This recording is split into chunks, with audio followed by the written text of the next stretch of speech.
Fala galera, tudo bem com vocês? Diário do Curioso chegando na área e hoje o papo é sobre música.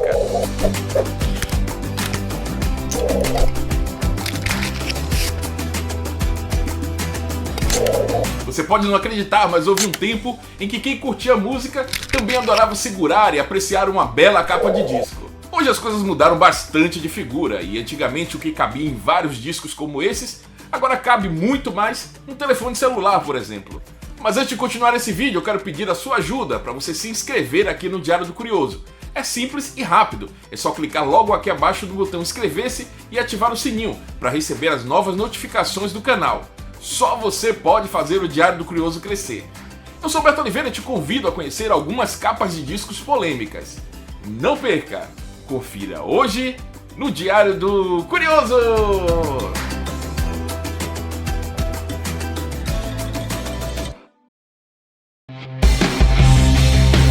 Começamos com essa capa aqui, a do disco Nevermind, do Nirvana. O bebê que aparece nadando chama-se Spencer Elden, que contou, já adulto, ao The Guardian como tudo aconteceu. Ele disse que apesar do disco bombar no mundo inteiro e terem vendido mais de 30 milhões de cópias, ele e seu pai receberam apenas $200 pelos direitos de uso de imagem. Um dia o fotógrafo chamou meu pai e perguntou se ele queria ganhar uma grana e jogar o filho na piscina. Ele aceitou, me fotografaram dentro d'água e pagaram $200. Não foi nada demais. Disse ele que tinha 4 meses quando isso aconteceu. Spencer leva de boa o fato de ter sua imagem exposta. Quando vou a um jogo de beisebol, penso, cara, todo mundo aqui já deve ter visto meu pênis bebê. Sinto como se os meus direitos humanos tivessem sido revogados. Mas reclama que poderia ter aproveitado melhor a fama. É difícil não ficar triste quando você ouve o quanto de grana estava envolvido.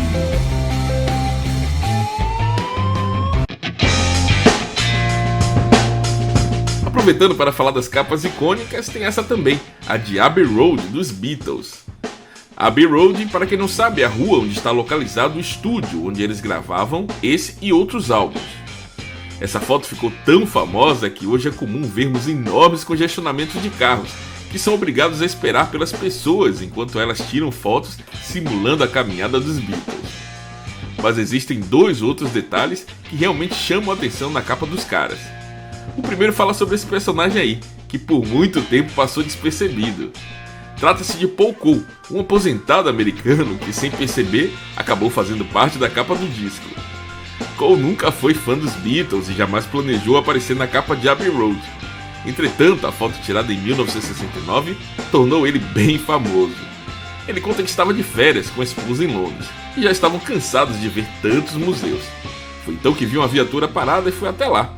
Quando estava conversando com o policial, ele viu 4 caras atravessando a rua como uma fila de patos. De início ele achou que se tratava de um bando de arruaceiros, pois todos tinham cabelos compridos e um deles estava descalço, e não se anda descalço em Londres. Esse inclusive é o segundo detalhe da capa. Na época surgiu um boato de que Paul estaria morto, tudo porque ele estava descalço e com passo trocado em relação aos outros membros. Além disso, é possível ver um Fusca branco estacionado com a placa 28F, sendo interpretada como a idade do músico naquele ano. Essa também foi a primeira vez que uma capa dos Beatles não está exibindo o nome da banda ou o nome do disco.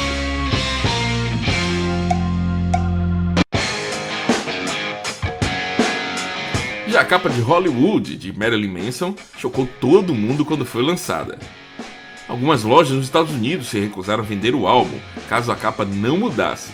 Foi então criada uma capa alternativa e Manson declarou: "A ironia está no fato de que a minha escolha da capa do disco foi mostrar às pessoas que a imagem da crucificação de Jesus é menos violenta. Na realidade, a própria foto é tirada de uma estátua de Jesus, de um lugar de adoração." Ele explicou que o queixo foi arrancado para simbolizar esse exato tipo de censura e que isso dá prazer a ele ao invés de irritar, que as pessoas ofendidas pela foto fornecem provas para o seu ponto de vista.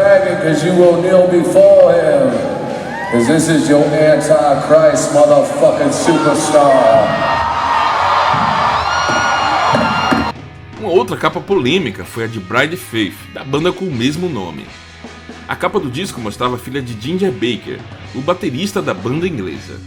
Na capa ela aparece com o peito nu e segurando um avião para lá de fálico. Dá para imaginar o tamanho da polêmica, não é?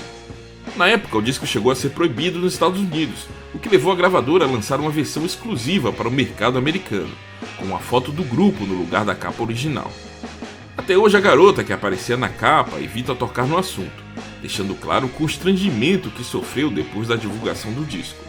No Brasil, a capa original só saiu numa reedição de 1980.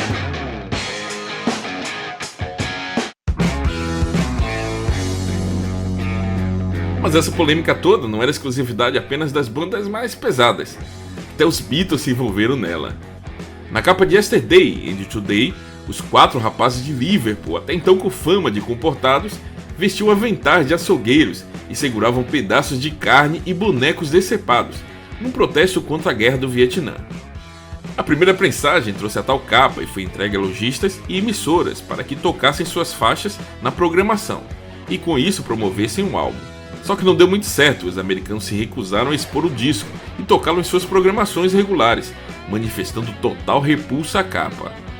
As 750 mil capas promocionais tiveram que ser recolhidas e a emissora teve que desembolsar $250 mil na troca da capa. Os discos então foram distribuídos com a nova capa colada sobre a anterior. No mercado de colecionadores, esse item possui grande valor comercial.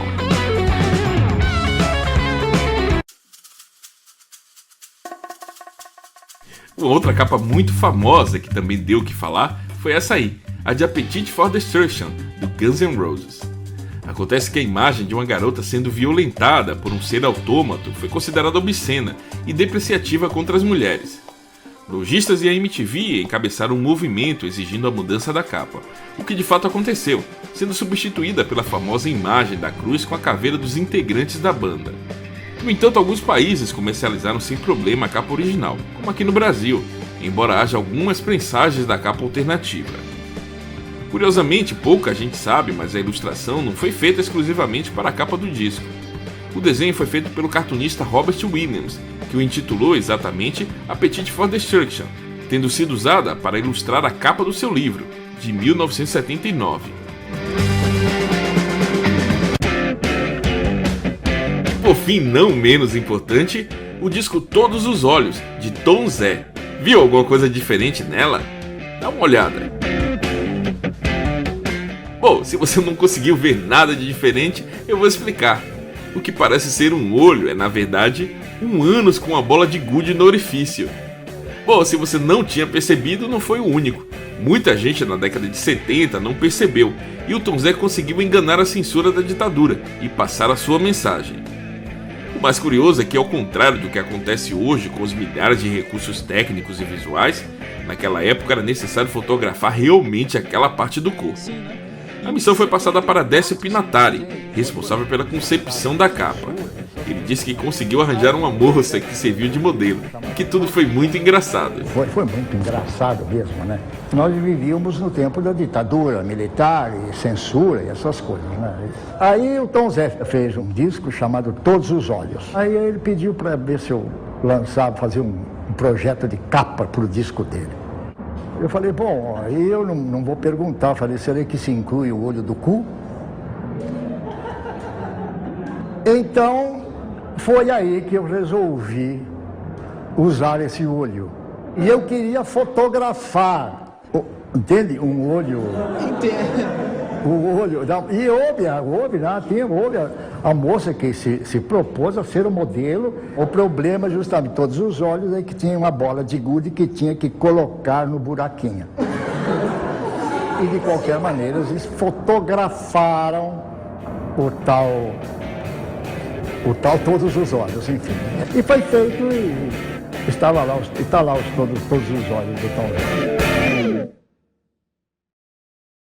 É isso, galera, o vídeo tá terminando, mas eu não posso encerrar sem antes pedir a sua ajuda mais uma vez. Você sabe que ela é muito importante aqui pra gente. É só deixar aquele like e indicar este vídeo para os seus amigos. Também não se esquece de deixar o seu comentário aqui, dizendo se gostou do tema e se ele merece uma segunda parte. Um abraço e nos vemos em breve!